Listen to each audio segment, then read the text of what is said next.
All of us have heard about NAFTA, European Union, SAARC, ASEAN, and so on, which are different types of regional integration.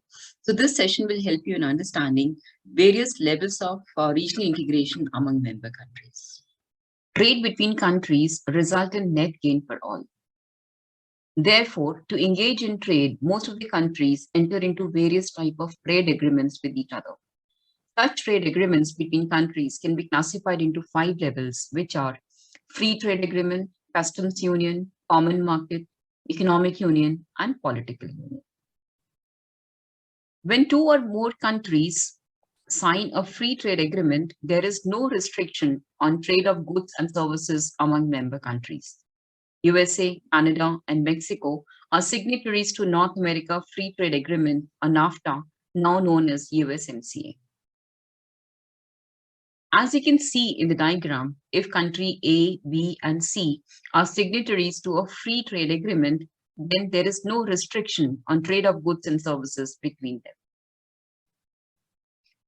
Next level of economic integration is customs union.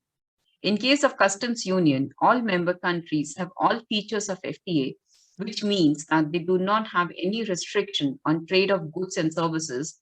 And in addition to that, all member countries adopt a common external trade policy.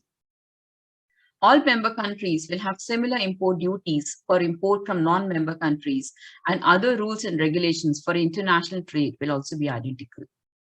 Andean Pact between Bolivia, Colombia, Ecuador, Venezuela, and Peru is an example of customs union.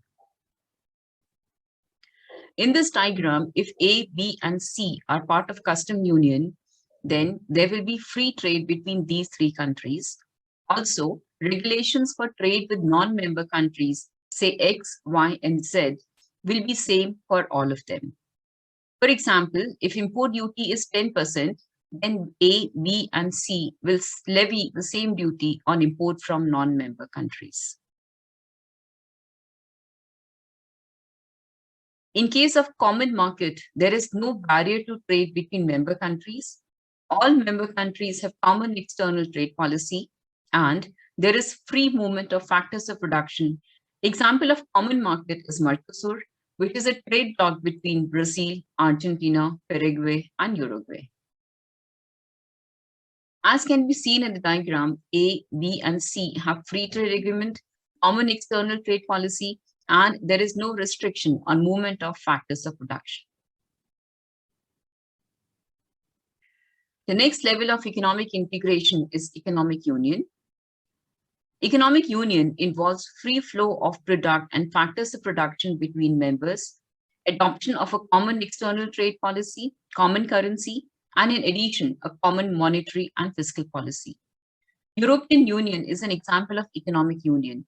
In case of European Union, all member countries, excluding 8 countries, have common currency, that is euro. Bulgaria, Croatia, Czech Republic, Denmark, Hungary, Poland, Romania, and Sweden do not use euro as their currency. Monetary policy and fiscal policy are common for all member countries. So countries which are member of an economic union have all features of common market, and in addition, they also have common monetary and fiscal policy and a common currency as well. Highest level of economic integration is a political union.